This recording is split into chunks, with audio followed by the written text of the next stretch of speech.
بسم اللہ الرحمن الرحیم اللہم صلی علی سیدنا و مولانا محمد مبارک وسلم صلی علیہ. عن ابی ہریرہ رضی اللہ تعالی عنہ قال قال رسول اللہ صلی اللہ علیہ وسلم اذا كان اول لیلۃ من شهر رمضان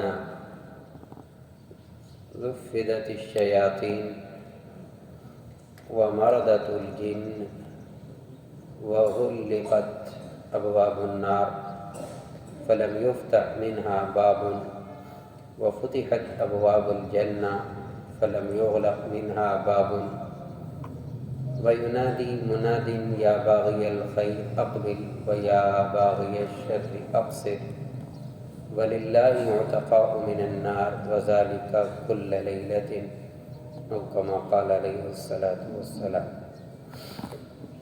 حضرت ابو ہریرہ رضی اللہ تعالیٰ عنہ سے روایت ہے، فرماتے ہیں کہ رسول اللہ صلی اللہ علیہ وسلم نے فرمایا، جب رمضان کی پہلی رات ہوتی ہے تو شیاطین اور سرکش جنات جکڑ دیے جاتے ہیں، وغلقت ابواب النار اور جہنم کے سارے دروازے بند کر دیے جاتے ہیں، فلم یفتح منها باب ان میں سے کوئی دروازہ کھلا نہیں رہتا، وفتحت ابواب الجنہ اور جنت کے دروازے پہلی رات سے ہی کھول دیے جاتے ہیں، لم یغلق منها باب اور ان میں سے کوئی دروازہ بند نہیں کیا جاتا. یہ روایت کا ایک حصہ ہے، آپ نے ترجمہ ملاحظہ فرمایا سنا. اس میں کوئی شک نہیں، اس میں ہمارا ایمان ہے کہ جو رسول اللہ صلی اللہ علیہ وسلم نے فرمایا ہے یہ سچ ہے. لیکن ایک چھوٹا سا سوال ذہن میں آتا ہے کہ جب ایسا ہی ہے پھر ہم دیکھتے ہیں کہ لوگ رمضان میں گناہ کرتے ہیں، ہم گناہ ہوتا ہوا دیکھتے ہیں، بہت سارے گناہ ہیں. سب سے بڑا گناہ ایک قسم کا قتل ہے، وہ بھی بعض دفعہ رمضان میں ہوتے ہیں. اس طرح کے اور کئی گناہ ہم دیکھتے ہیں.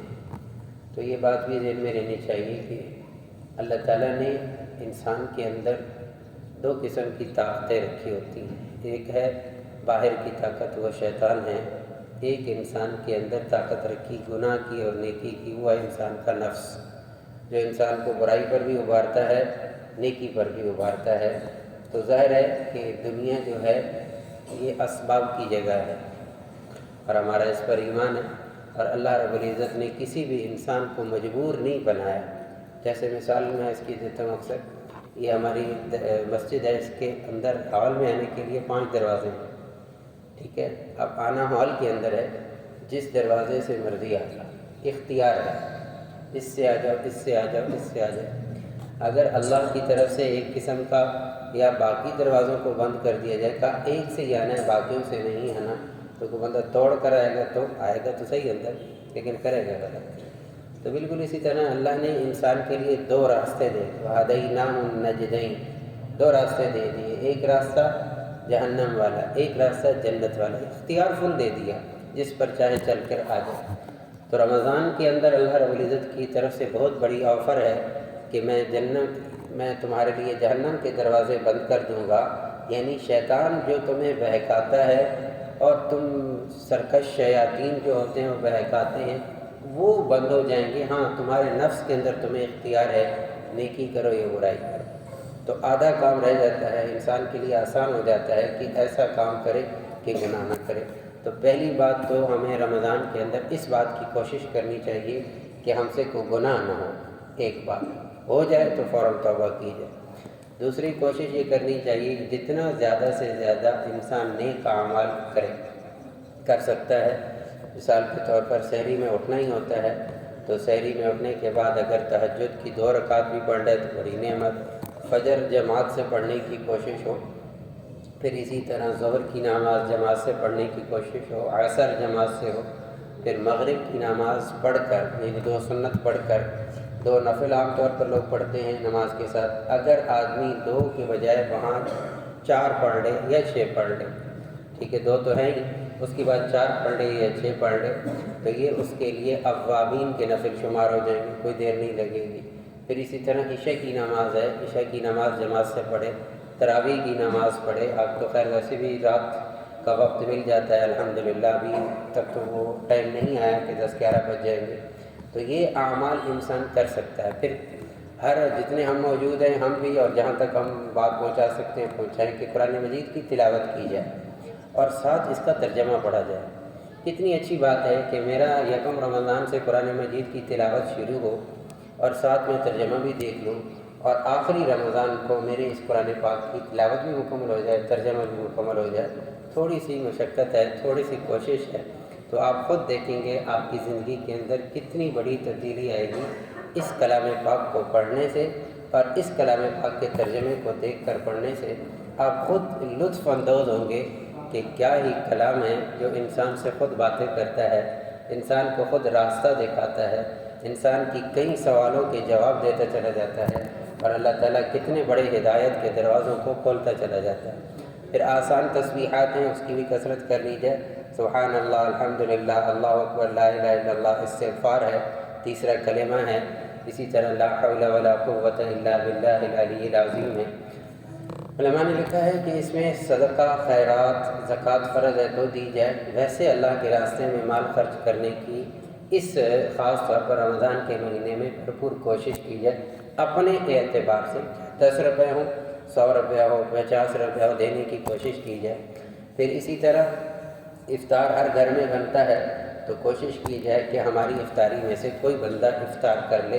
یہ بڑی سعادت کی بات ہے، بہت بڑی سعادت کی بات ہے کہ انسان اپنے لیے جو بناتا ہے تو وہ اپنے کسی بھائی کے لیے بھی پیش کر دے، تو یہ بڑی نعمت ہے، چاہے وہ ایک کھجور کیوں نہ ہو، ایک پانی کیوں نہ ہو، پورے کا پورا اجر پا لے گا اخلاص کے ساتھ، بغیر کسی اس کے۔ تو تھوڑی سی ہوتی ہے کہ انسان تھوڑا سا زیادہ بنا، بعض مساجد کے اندر ہوتا ہے تو بہرحال اس میں حصہ ڈال دیں، جو بھی ترتیب ہو، لیکن ایک آدمی کے اندر شوق اور جذبہ ہو۔ تو ان سب چیزیں کرتے ہوئے میں نے کہا نا یہ ہلکے پھلکے اعمال ہیں، بہت زیادہ جوش میں آ کر پہلے رمضان سے دوسرے رمضان سے پھر عجیب صورتحال ہوتی ہے۔ ہماری مساجد آپ خود دیکھتے ہیں ماشاءاللہ کہ شروع میں تو بھر جاتی ہیں، پھر وہی رمضان ہوتا ہے، وہی لوگ ہوتے ہیں، پھر آہستہ آہستہ آہستہ آہستہ ڈھیلے پڑتے چلے جاتے ہیں، آہستہ آہستہ ایک وقت ایسا آتا ہے کہ رمضان ہی کے اندر درمیان کے اندر نمازی کم ہو جاتے ہیں۔ پھر اللہ مجھے معاف کرے، وہ کسی نے جملہ کہا تھا، کس کہتے ہیں نا لہجے میں اور کس طرح کہا تھا، یہ تو کہنے والا کون ہے، لیکن جملہ بڑا شاندار ہے۔ کہتا ہے آج تو مسلمان بھی بڑا عجیب ہے، ایک چاند دیکھتا ہے مسجدیں بھر دیتا ہے، دوسرا چاند دیکھتا ہے مسجدوں کو ویران کر دیتا ہے۔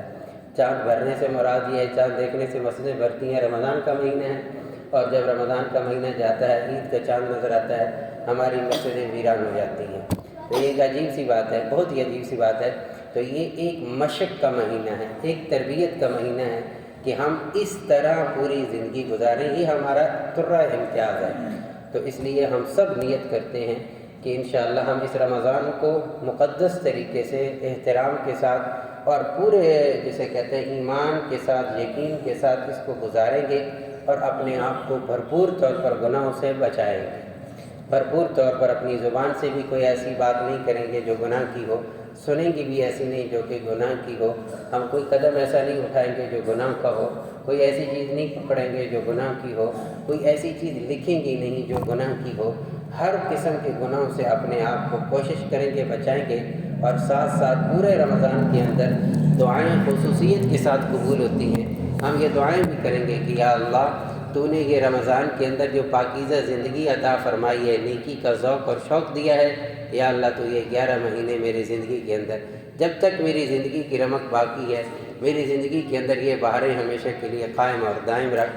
اللہ رب العزت ہمارا یہ رمضان اس طرح گزرے کہ اللہ ہمارے سب کی بخشش کر چکا ہو۔ سبحان اللہ وبحمدہ، سبحانک اللہم وبحمدک، نشہد ان لا الہ الا انت، نستغفرک ونتوب الیک۔ سبحان ربک رب العزت عما یصفون، وسلام علی المرسلین، الحمد للہ۔